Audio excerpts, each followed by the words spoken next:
तुम जी भर के शॉपिंग कर लेना, उसके बाद शाम को मैं तुम्हें तुम्हारे घर छोड़ दूंगा। अगले दिन शेखर स्वीटी से मिलने आ गया। दोनों ने पूरा दिन खुशी खुशी बहुत अच्छे से बिताया और फिर शेखर अपने हॉस्टल लौट गया। धीरे धीरे 1 साल बीत गया। अरे तुम्हारा मूड क्यों खराब है, क्या बात है बताओ तो।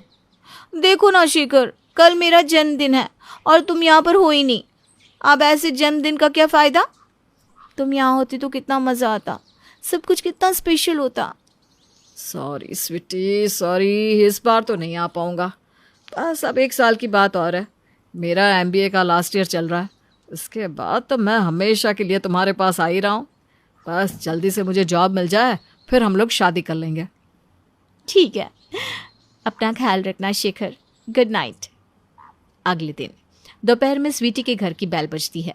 जैसे ही वो दरवाज़ा खोलती है तो उसके सारे दोस्त उसके सामने खड़े हुए दिखाई देते हैं। Happy birthday sweetie. अरे लेकिन तुम सब यहाँ एक साथ कैसे आ गए? तभी पीछे से शेखर निकल कर आता है। Surprise, happy birthday Sweetu. अरे तुम तो आने वाले ही नहीं थे ना, फिर अचानक कैसे आ गए? तुम्हें एक बहुत बड़ी खुशखबरी देनी थी और तुम्हारा बर्थडे भी तो मनाना था, इसलिए सोचा तुम्हें सरप्राइज दे देता हूँ। कॉलेज के कैंपस प्लेसमेंट में मेरा सिलेक्शन हो गया है और बहुत अच्छी जॉब भी मिल गई है। इसीलिए इस खुशी के मौके पर वादा करो, तुम मुझसे शादी करोगी। शेखर की यूं अचानक सरप्राइज देने से स्वीटी बहुत खुश हो गई थी।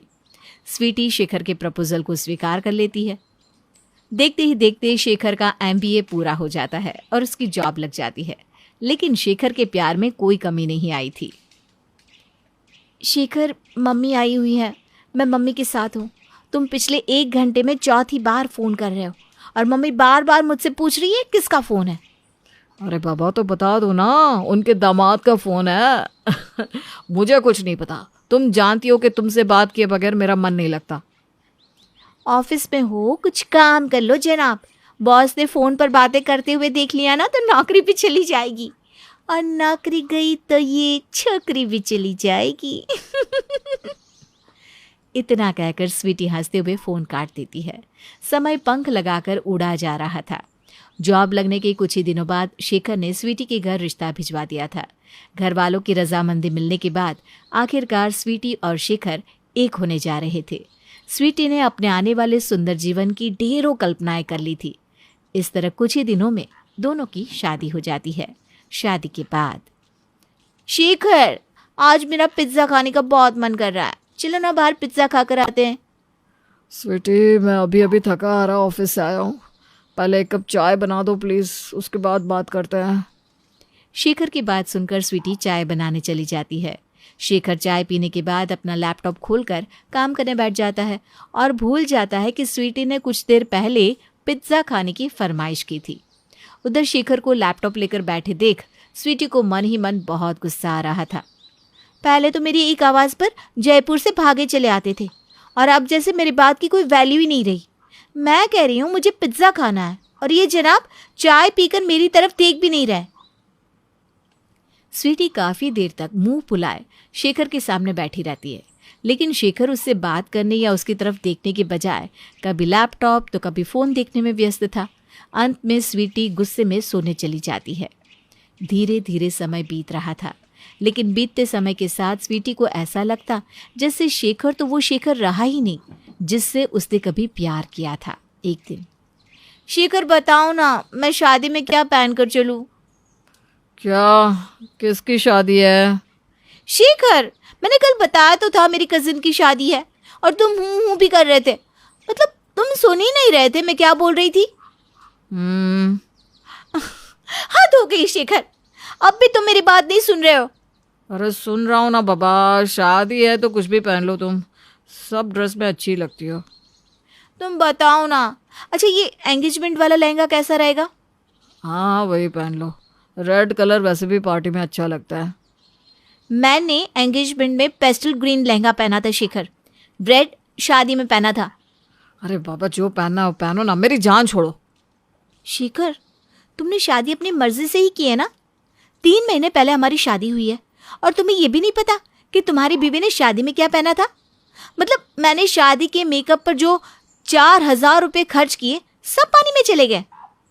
अरे ऐसी बात नहीं है, तुम शादी में बहुत सुंदर लग रही थी स्वीटू। समझ गई, ज्यादा समझाने की जरूरत नहीं है, नहीं तो मेरा पारा और भी गर्म हो जाएगा। स्वीटी शेखर से नाराज हो गई थी। स्वीटी को पूरी उम्मीद थी कि शेखर उसे मनाने के लिए कोशिश जरूर करेगा, लेकिन ये क्या, अगले दिन शेखर तैयार होकर ऑफिस के लिए निकल जाता है। पूरा दिन बीत जाता है लेकिन शेखर का एक भी फोन नहीं आता। मुझे समझ में नहीं आ रहा शेखर को आखिर हो क्या गया है। ये शेखर मुझे दिन में कम से कम 10 बार फोन करता था, और अब देखो शादी क्या हुई, पूरे दिन में एक बार फोन करना भी जरूरी नहीं समझा उसने। इतना ही नहीं, मैंने कॉल किया तो वो भी कट कर दिया। शेखर जैसे स्वीटी की किसी भी बात पर ध्यान नहीं दे रहा था। उसे समझ में ही नहीं आ रहा था कि स्वीटी उससे नाराज है। स्वीटी भी शेखर से खुलकर कोई भी बात नहीं कर रही थी। बस बात हो गया, जैसे जैसे हमारी शादी का समय आगे बढ़ रहा है शेखर ने तो मुझ पर ध्यान देना ही बंद कर दिया। ना वो मेरे साथ पहले की तरह बातें करता है, ना ही कभी कोई गिफ्ट लेकर आता है, और बाहर जाने के नाम पर तो उसे बिल्कुल सांप ही सूंघ जाता है। ऐसा लगता है उसे मेरे साथ घर से बाहर निकलने में शर्म आती है। पूरा पूरा दिन ऑफिस में बिता देता है और घर आने के बाद भी अपने मोबाइल या लैपटॉप में ही बिजी रहता है। मुझे लग रहा है जैसे कि मैं उसकी लाइफ में कहीं हुई ही नहीं। शायद वो मुझसे शादी करके पछता रहा है। अगर ऐसा ही है ना तो मैं भी उसके गले नहीं पड़ने वाली। अगर वो मेरे साथ रहना नहीं चाहता तो मैं खुशी खुशी उसे तलाक दे दूंगी। स्वीटी के मन में उथल पुथल मची हुई थी कि तभी एक दिन उसकी जिठानी उससे मिलने के लिए आती है। अरे स्वीटी, तुम्हारी नई नई शादी हुई है और चेहरा देखो कैसे मुरझाया हुआ है। क्या बात है, कोई बात हुई है क्या? नहीं भाभी, ऐसी कोई बात नहीं है, मैं एकदम ठीक हूँ। देखो स्वीटी, मैं सिर्फ तुम्हारी जिठानी नहीं हूँ, तुम मुझे अपनी बड़ी बहन समझ के अपने मन की हर बात बता सकती हो। और तुम्हारे चेहरे पर ना बहुत बड़ा बड़ा लिखा है कि तुम्हारे साथ कुछ प्रॉब्लम है, इसलिए झूठ मत बोलो और सच सच बताओ आखिर हुआ क्या है। मैं आपको क्या बताऊं भाभी, मुझे कभी कभी ऐसा लगता है शेखर मेरे साथ खुश नहीं है। अरे ऐसी बात क्यों कर रही हो तुम? खुश क्यों नहीं होगा? पूरे परिवार से लड़ झगड़ कर तुमसे लव मैरिज की है उसने। तुम्हारे साथ खुश नहीं रहेगा तो किसके साथ खुश रहेगा? यही तो समझ में नहीं आ रहा ना भाभी कि आखिर उससे हो क्या गया है। जब से हमारी शादी हुई है शेखर बिल्कुल बदल गया है। वो रोज़ सुबह ऑफिस जाता है, शाम को घर आने के बाद खाना खाता है, अपने लैपटॉप में काम करता है और सो जाता है। ना तो वो पहले की तरह मुझसे बात करता है, ना ही कभी मेरी तारीफ़ करता है, ना ही मुझे उसके चेहरे पर वो एक्साइटमेंट दिखाई देती है जैसे वो मुझसे मिलने आता था तब दिखाई देता था। पूरा दिन ऑफिस में बिजी रहता है, कभी भी मुझे फ़ोन करके नहीं पूछता मैं कैसी हूँ, और अगर कभी मैं फ़ोन कर भी लूँ ना तो हाँ हूँ करके फ़ोन काट देता है। आपको पता है भाभी, जब तक हमारी शादी नहीं हुई थी ना शेखर मुझे दिन में 10-10 कॉल करता था, चाहे जितना भी बिजी रहे। मेरा हर बर्थडे बहुत स्पेशल तरीके से मनाता था, और अभी 3 दिन पहले मेरा बर्थडे था, शेखर ने मुझे एक फूल तक नहीं दिया। आप ही बताओ भाभी, क्या मैं गलत सोच रही हूँ? शेखर को कुछ तो हो गया है, उससे अब मैं पसंद नहीं हूँ। दांत पगली, शेखर को कुछ नहीं हुआ है। शेखर को बस पति नाम की बीमारी हो गई है। जो तुमसे दिन में 10 बार फ़ोन पर बात करता था ना, वो तुम्हारा पति नहीं था। एक बात ध्यान से सुन लो, ये सारे पति एक जैसे ही होते हैं। स्वीटी, जब प्रेमिका पत्नी बन जाती है ना तो पतियों को उनके अंदर फिर कोई खास बात नज़र नहीं आती। वो सारे जतन जो शेखर शादी से पहले कर रहा था वो इसलिए थे क्योंकि वो तुमसे शादी कर सके। एक बार शादी हो गई तो बस इनके सारे एफर्ट ख़त्म। तुम चाह रही हो ना कि शेखर वैसा ही बना रहे, लेकिन शेखर को लग रहा है कि अब उसे स्पेशल एफर्ट करने की क्या ज़रूरत है, तुम तो उसकी हो ही चुकी हो। इस प्रॉब्लम को इंग्लिश में टेकन फॉर ग्रांटेड कहते हैं और हिंदी में कहते हैं घर की मुर्गी दाल बराबर।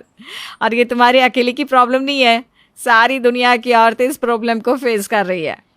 ज़्यादातर पति शादी के बाद तोहफे देना, तारीफ करना, घुमाने ले जाना बंद कर देते हैं, पर इसका मतलब ये नहीं कि उन्हें तुमसे प्यार नहीं है। प्यार तो है, लेकिन उसे जताना ज़रूरी नहीं समझते। गिफ्ट नहीं खरीदते क्योंकि सब तुम्हारा ही है, तो गिफ्ट की क्या ज़रूरत। तारीफ इसलिए नहीं करते क्योंकि तुम तो उन्हें हर रूप में स्वीकार हो, तो तारीफ जैसी बात ही खत्म हो गई। और बातें इसलिए नहीं करते क्योंकि पत्नी कहीं भागी तो जा नहीं रही, इसलिए पहले काम फिर बीवी, और इन सब चीज़ों के कारण धीरे धीरे